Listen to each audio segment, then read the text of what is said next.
días, hermanos y hermanas. Que el Señor bendiga a cada uno en forma especial en este día. Saludamos también a aquellos que a través de internet, en las redes sociales, nos están acompañando. En este día, después de una tormenta, por la cual también hemos estado orando, un poco de lluvia. Así que damos gracias al Señor, porque si usted tenía esa petición en su corazón, en algún momento había orado, entonces póngala en su lista de peticiones contestadas. Vamos a meditar un momento en la palabra del Señor. Y antes que quisiera hacerle dos preguntas. ¿Cómo amaneció el día de hoy? ¿Cuál fue su primer pensamiento de esta mañana? Esa es una respuesta que usted va a responder en su corazón y que conoce usted y el Señor. El título de este mensaje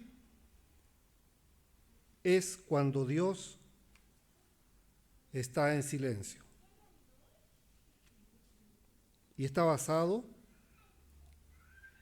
en el Evangelio de Mateo, en el capítulo 15, del 21 al 28. Dice la palabra del Señor así: Saliendo Jesús de allí, se fue a la región de Tiro y de Sidón. Y he aquí una mujer cananea que había salido de aquella región, clamaba, diciéndole: Señor, Hijo de David, ten misericordia de mí. Mi hija es gravemente atormentada por un demonio. Pero Jesús no le respondió palabra. Entonces, acercándose sus discípulos, le rogaron diciendo: Despídela, pues da voces tras nosotros. Él respondiendo dijo: No soy enviado sino a las ovejas perdidas de la casa de Israel. Entonces ella vino y se postró ante él diciendo: Señor, socórreme. Respondiendo él dijo: No está bien tomar el pan de los hijos y echarlo a los perrillos. Y ella dijo: Sí, Señor, pero aún los perrillos comen de las migajas que caen de la mesa de sus amos. Entonces respondiendo Jesús dijo: Oh mujer, grande es tu fe, hágase contigo como quieres. Y su hija fue sanada desde aquella hora.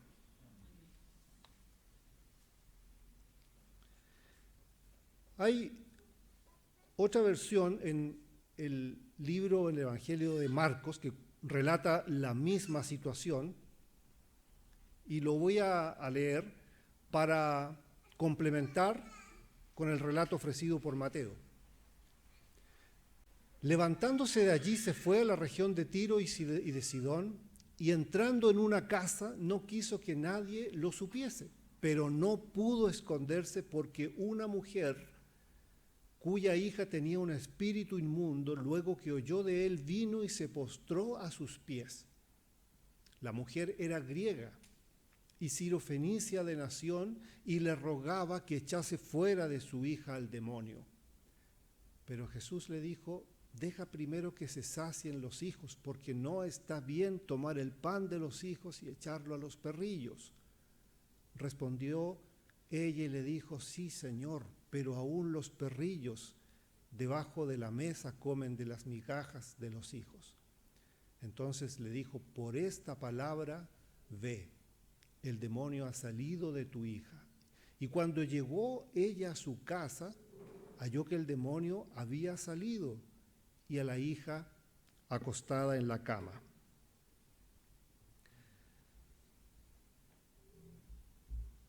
Más de algunos se estará preguntando si lo de los demonios es real o solamente se ve en las películas de que uno ve en la televisión.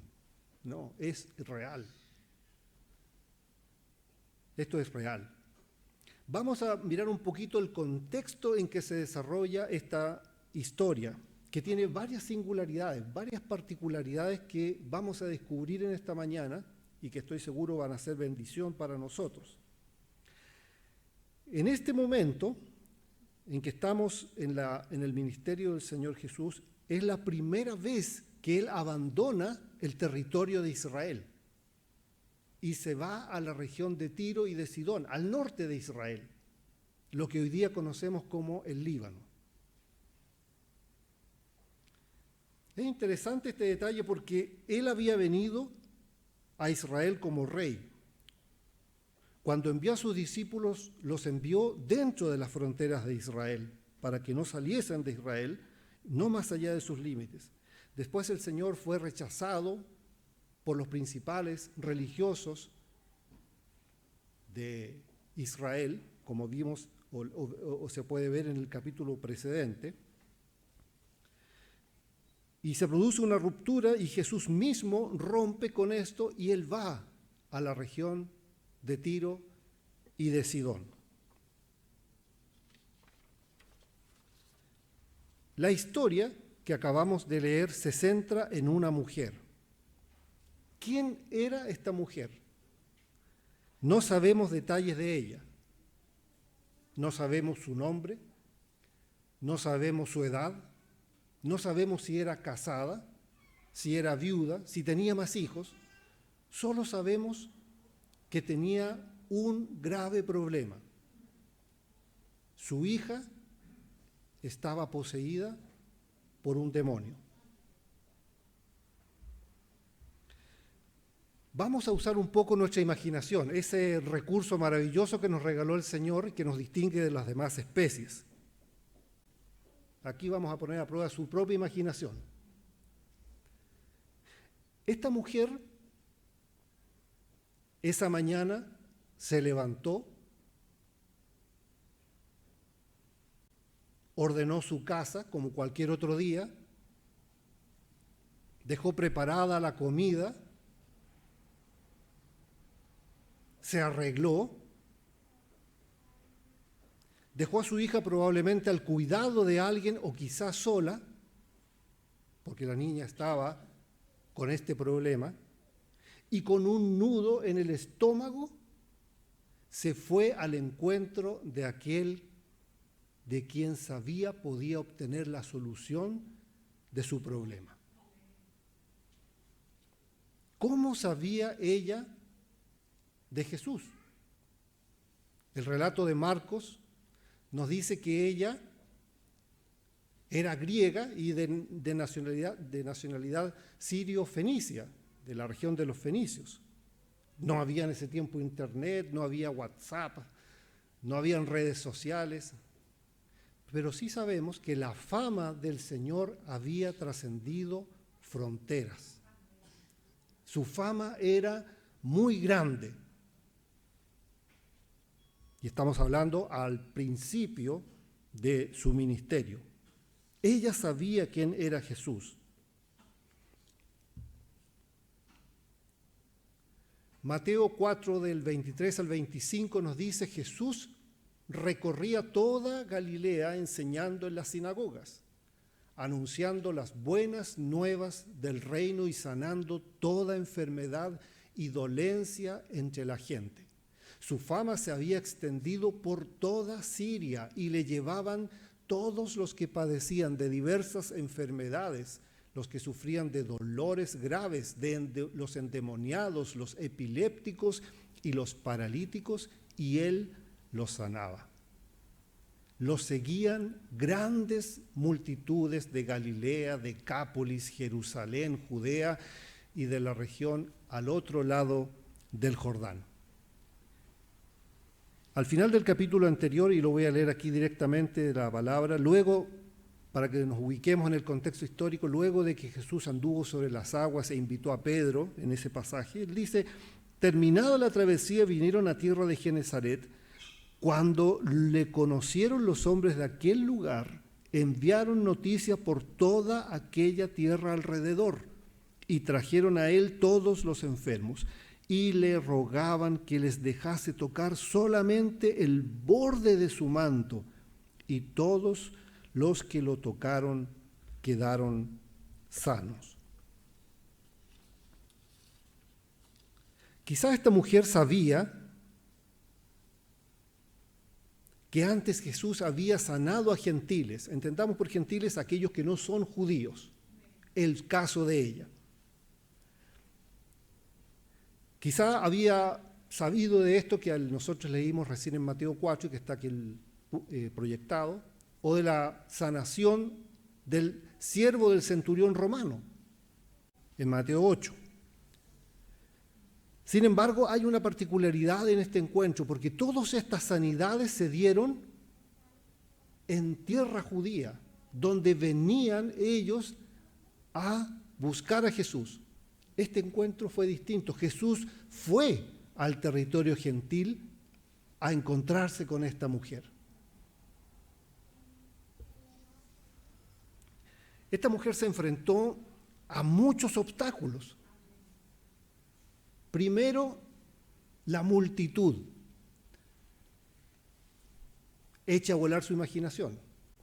Jesús aparece en una ciudad, era famoso, las multitudes y grandes multitudes, como dice el verso que está adelante, el 25, grandes multitudes lo seguían, hacía prácticamente imposible que ella pudiera acercarse con su humilde petición donde el maestro.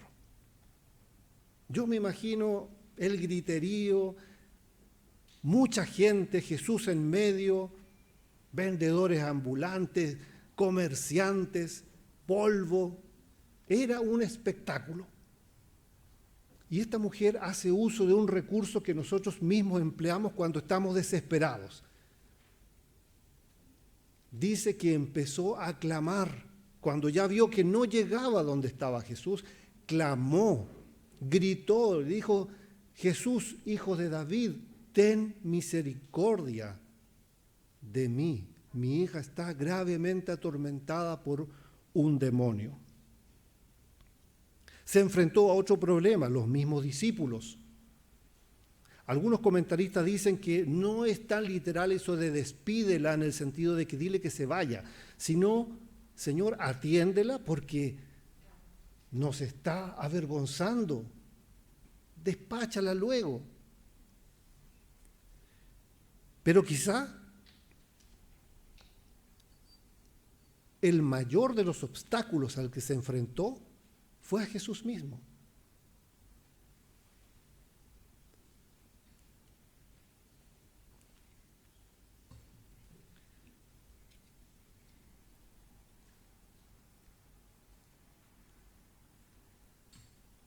Mateo 15, 23 dice: pero Jesús no le respondió palabra.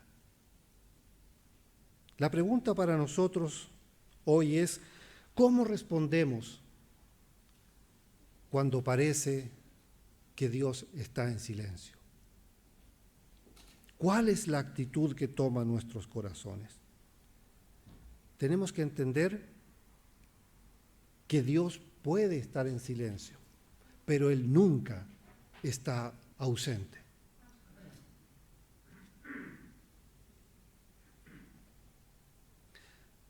Provengo de una familia que hoy día podríamos decir se llama monoparental. En mi tiempo no se usaba ese término. Pero no por decisión propia. Mi papá tempranamente se alejó de nuestras vidas producto de una grave enfermedad. Así fue como mi mamá, a sus 35 años, quedó viuda y con 3 críos a su espalda. El mayor de 7 años, el del medio de 4 años recién cumplidos, quien les habla, y una niña de 2 años y algo. Yo no cuento esto para infundir lástima, Gracias al Señor nunca he sentido lástima de mi condición, sino que lo cuento para poner en contexto lo que quiero decir a continuación. Cuando era niño amaba mucho a mi mamá, cuando era joven también. De hecho, hasta el día de hoy la sigo amando mucho. El próximo fin de semana, si Dios nos dispone otra cosa, vamos a estar en el sur celebrando sus primeros 90 años. Decía que de niño la amaba mucho. Cuando ella me daba algo que yo quería, siendo niño o joven, anhelaba o necesitaba, la amaba más. Pero cuando no podía darme lo que yo quería o anhelaba, no la amaba menos.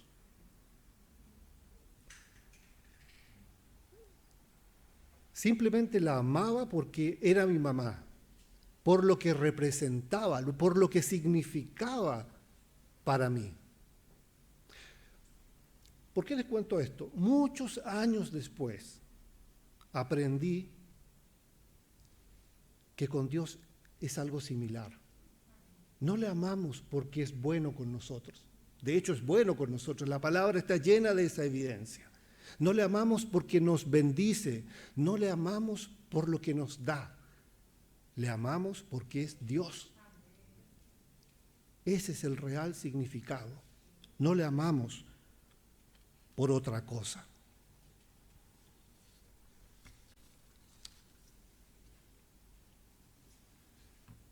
La mujer, dice el verso 25 de Mateo 15, se acercó a Jesús, me imagino, que ya cuando empezó a gritar y fue escándalo, los mismos discípulos, la misma gente, le abrió un túnel por donde pasar y logró llegar a la presencia misma del Señor, a Jesús mismo, hecho hombre, frente a ella, aquel de quien había escuchado que sanaba y hacía milagros y era el Salvador del vecino país de Israel, el rey que esperaban. Llega a sus pies y lo primero que hace, dice el relato, lo adoró. Y luego de haberlo adorado, le rogó una vez más: Señor, ayúdame. A los discípulos les había dicho Jesús: no he sido enviado sino a las ovejas perdidas de la casa de Israel. Esto parece una respuesta dura, pero reflejaba una realidad. A la mujer le respondió: no está bien tomar el pan de los hijos y echárselo a los perrillos. Aquí hay que tener cuidado en el lenguaje, porque no se trata de los perros de la calle, aquellos que viven fuera del hogar, sino de los perrillos, aquellas mascotas que están dentro de la casa. Suavizó bastante el término. La respuesta de Jesús no parece a primer oído muy amistosa. Estamos en una tremenda desventaja porque no podemos escuchar el sentido de la voz de Jesús. Sin embargo, conociendo quién era, tiene que haber sido una explicación amorosa, suave, llena de ternura, llena de compasión como era Él, no con la dureza que nosotros leemos desde nuestras pobres y ciegas perspectivas, sino una explicación llena de amor. Un desaire como este, a cualquiera de nosotros probablemente nos hubiera impactado tanto que hubiéramos dado media vuelta y nos vamos. Pero no a esta mujer. A esta mujer no, porque sabía perfectamente quién era aquel que estaba frente a ella.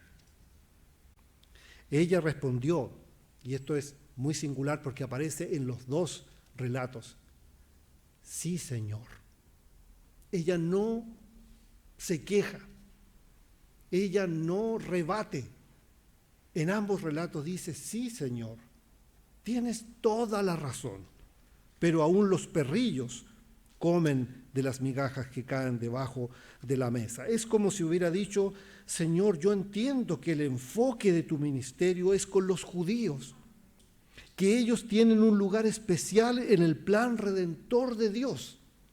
Sin embargo, también entiendo que tu ministerio se extiende más allá del pueblo judío y yo quiero ser parte de esa bendición extendida. Así es como tenemos que entenderlo. El incidente terminó con las palabras que se encuentran en el verso 28. Oh mujer, grande es tu fe. Hágase contigo como tú quieres.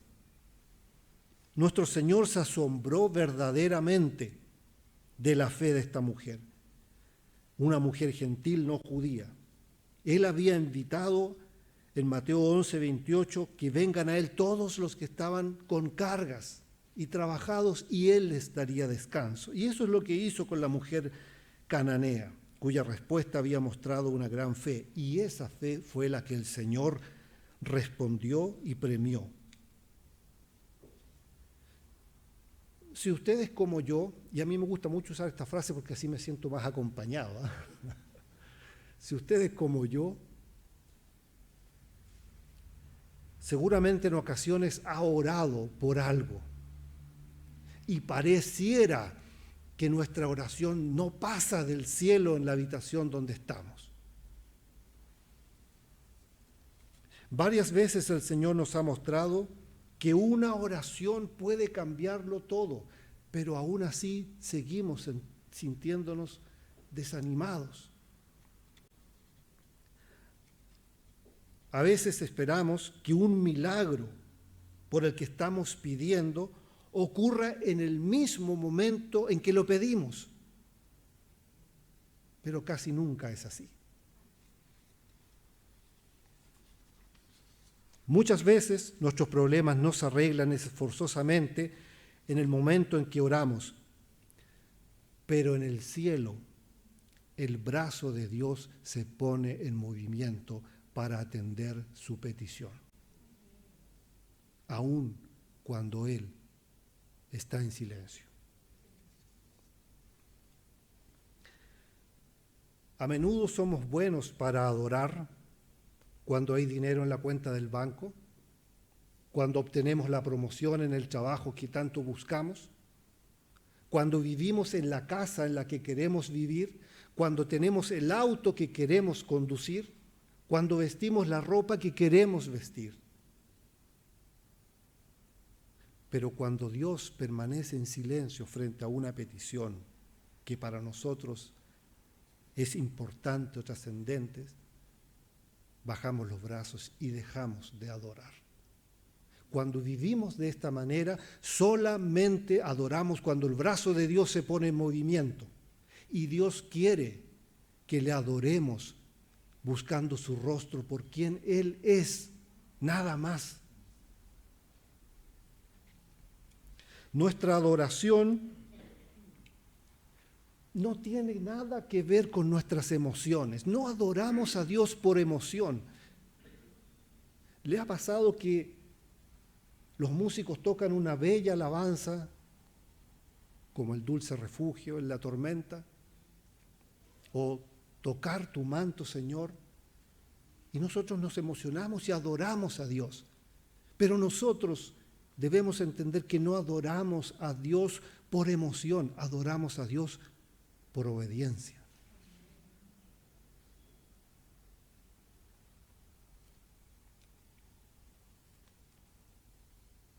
El Salmo 34:1 dice: bendeciré al Señor en todo tiempo, mis labios siempre lo alabarán.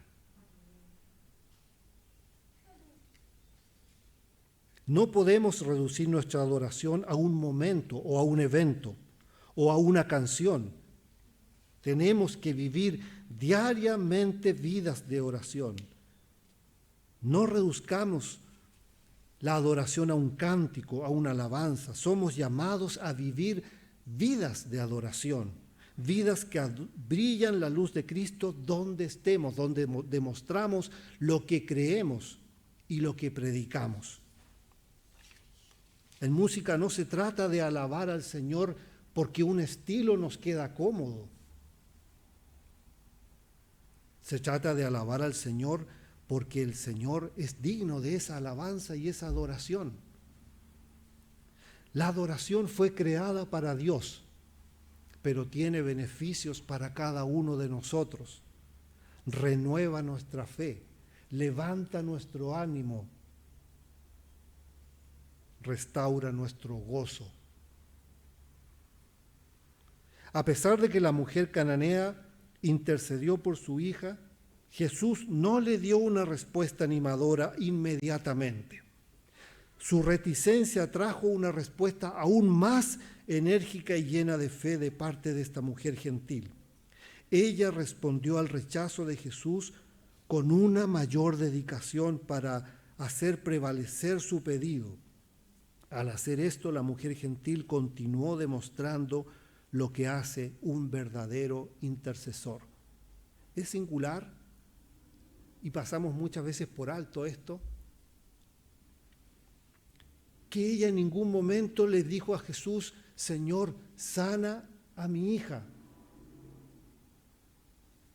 Las palabras de ella fueron: Señor, socórreme. Señor, ayúdame. Hizo suyo un problema que era de otro.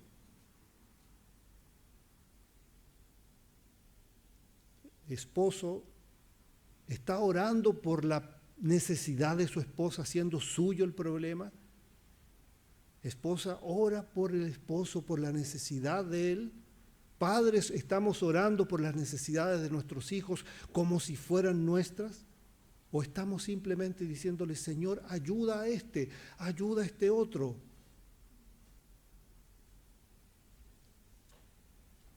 Ella no podía resolver los problemas del destino de su raza. No lo podía cambiar. Tampoco podía cambiar el destino de la misión del Señor, el pueblo de Israel. Pero ella podía creer, orar y adorar. Y fue lo que hizo. Cuando usted ora, usted no necesita sentir nada especial. Cuando usted ora, no tiene que saber cómo lo va a hacer el Señor. Usted tiene que creer que el Señor lo va a hacer. Esta mujer no le dijo al Señor, Señor, ¿cómo lo hacemos? Yo vivo lejos, a kilómetros de aquí. Tienes que ir, sanar a mi hija. Ella simplemente lo pidió. Oró por esa petición.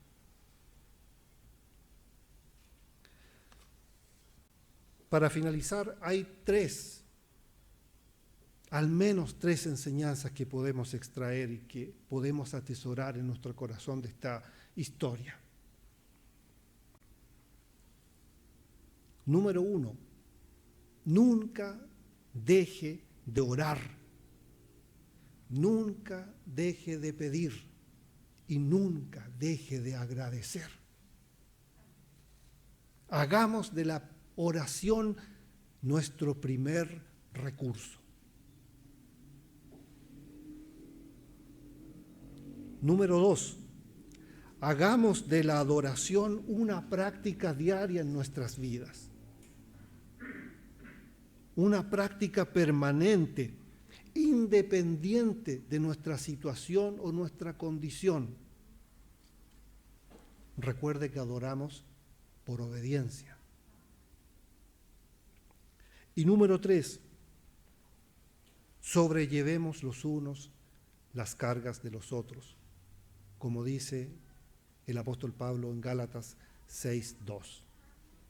Pasamos a menudo por alto el tremendo peso y significado de la palabra sobrellevar.